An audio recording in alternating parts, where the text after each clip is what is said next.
You're an urban explorer, and after a few years of crawling around subway tunnels and derelict houses with only a camera and a backpack, you've finally gotten what you've always wanted: 10,000 subscribers on your YouTube channel. You know you're gonna have to really wow all your new followers with the biggest and best exploration yet. You think over your options. The abandoned mental hospital? Too depressing. Chernobyl exclusion zone? Too far away. And that's when it hits you. You should check out the Dead Mall on the outskirts of the city. You know, the one where all the mysterious disappearances have happened? What could possibly go wrong? Well, not long after you break the chains on the doors and walk through the derelict JCPenney's, you find yourself face to face with Cartoon Cat, a terrifying reality-bending animated demon. Cartoon Cat's first recorded appearance was in 1939, during what's often called the Golden Age of Animation, a period of film history that gave us such icons as Betty Boop, Mickey Mouse, and Felix the Cat. Although Cartoon Cat is a shapeshifter, able to take the form of any cartoon character it wants, perhaps the fact that it first entered our world in the late 1930s explains why more often than not it seems to favor forms that evoke that classic style of animation.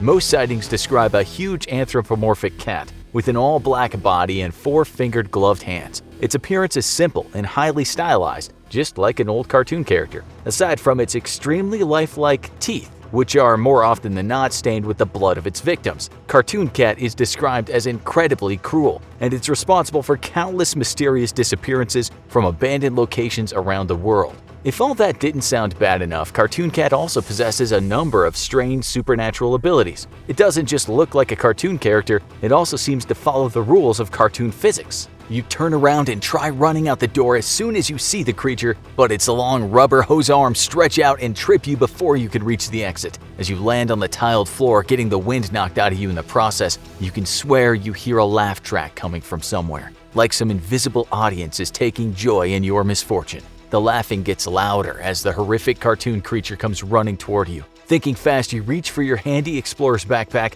and pull out the handgun that you carry with you for self-defense. Scrambling back, you take aim square at the creature's body and unload 3 shots into it. The bullets leave holes, but Cartoon Cat doesn't stop or even bleed. So you do the only thing you can think to do. You get up and start running. Cartoon Cat doesn't give chase at first, but this isn't because he doesn't want to catch you. It's just toying with you for a little while before it decides it's had enough fun. But you still manage to get out of the department store and into the rest of the mall. You run into a partially boarded up Radio Shack and duck behind a display. Safe for now, but not for long. You have to think fast before the beast finds you again and come up with a plan on how to defeat it once and for all. Regular weapons clearly won't work on this thing, so there's no point in even trying. However, since Cartoon Cat seems to have all the abilities of a cartoon character, maybe you can beat it by thinking like a cartoon character. After all, the best plan of action in any confrontation is to know your enemy. Earlier, we referred to the idea of cartoon physics. If you weren't already aware, the term describes an unspoken set of rules adhered to by animators at Warner Brothers,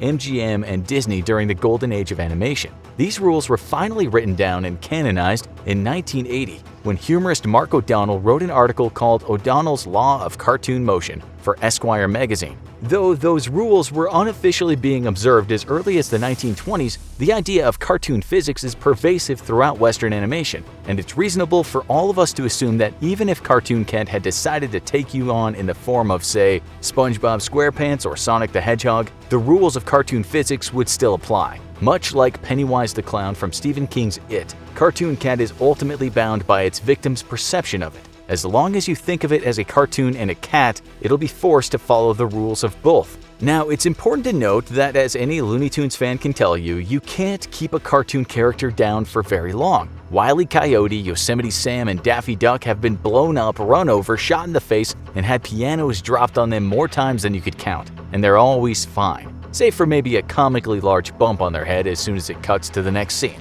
But all you really need to do is make it out of the mall alive. And if you can stall him long enough with a series of wacky mishaps, that's good enough. With that proviso in mind, let's have a look at some more of the rules of cartoon motion and see how you could potentially use them in this horrific game of Cartoon Cat and Mouse. Admittedly, many of the 10 core rules outlined in O'Donnell's article are more on Cartoon Cat's side than yours. One law states, as speed increases, objects can be in several places at once, which doesn't bode especially well for when Cartoon Cat decides it wants to start chasing you again. Then there's the classic, any body suspended in space will remain in space until made aware of its situation. That would be useful if you wanted to try and lure Cartoon Cat over the mall's third floor railing smiling, but since you, as a human, obey the laws of regular physics, there's no way you could get him to chase you over the edge unless you were willing to jump to your doom to do it. Maybe if you had a grappling hook in your explorer's bag, that would be more of a viable option, but you forgot to pack that today. You've been hiding in the Radio Shack display for a few minutes now, and you start to hear the approaching footsteps and laughter of Cartoon Cat outside. In an instant, the creature's on top of you again, wiggling its long, bendy arms in anticipation,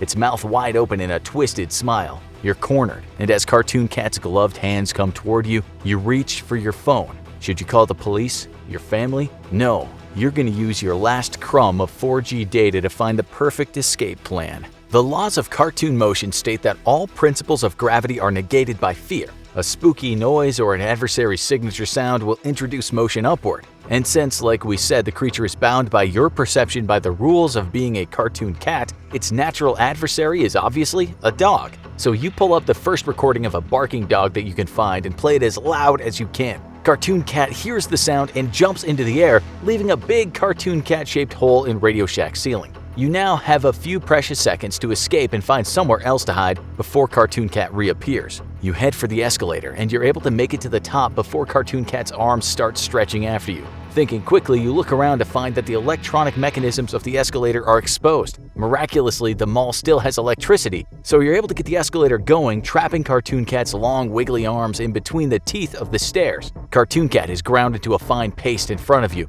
but even though you might think nothing could survive that, you know you still need to plan your next defensive strategy. All cartoon characters are functionally immortal, but that goes double for cat characters like Tom, Sylvester, Felix, and unfortunately whatever's after you right now. O'Donnell's laws of cartoon motion state, cartoon cats possess more deaths than even the traditional 9 lives can afford. They can be sliced, splayed, accordion-pleated, spindled, or disassembled, but they cannot be destroyed. After a few moments of blinking self-pity, they re-inflate, elongate, snap back, or solidify. As you look around the mall, you spot another weapon that you could use against the cartoon creature, some black paint, probably left over from some ill-fated earlier attempt to remodel and reopen the mall. You take the paint with you and go up to the second floor, to the food court. As fast as you can, you paint a black rectangle on the wall. What you're attempting here is one of the oldest tricks in the Bugs Bunny playbook, the false door. Another well-known law of cartoon motion states that certain bodies can pass through solid walls painted to resemble tunnel entrances,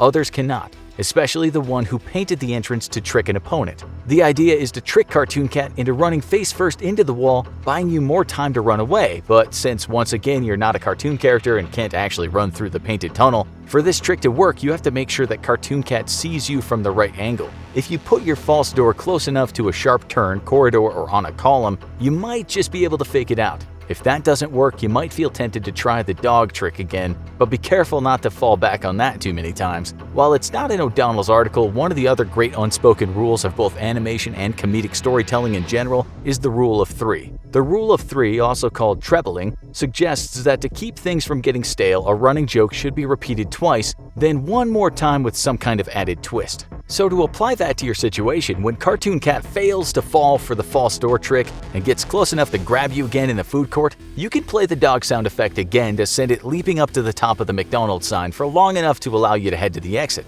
But when it reappears in front of you in the Macy's beauty department, the trick isn't going to work if you try it again. In fact, there's a very high chance that Cartoon Cat will make the trick backfire on you, and given how sadistic Cartoon Cat can be, you won't want to find out how. At this point in your urban exploration turned night from hell, you can almost see an exit. Cartoon Cat is laughing at you, taking delight in your fear and exasperation after all your tricks have failed to kill it. The animated abomination flails its arms and gnashes its teeth. If you can't outrun it now, you're a goner. But just as you think all hope is lost, you realize you've got one more Hail Mary in your arsenal. You're in the beauty department of the store, surrounded by makeup, perfume, and nail polish. And where you can find nail polish, if you're lucky, you'll also be able to find nail polish remover. This is a bit of a long shot, but hear us out. If you've seen the 1988 Disney classic Who Framed Roger Rabbit, you probably remember the scene where Christopher Lloyd's Judge Doom reveals his method of tune execution, a toxic mixture of turpentine, acetone, and benzene that he calls the dip.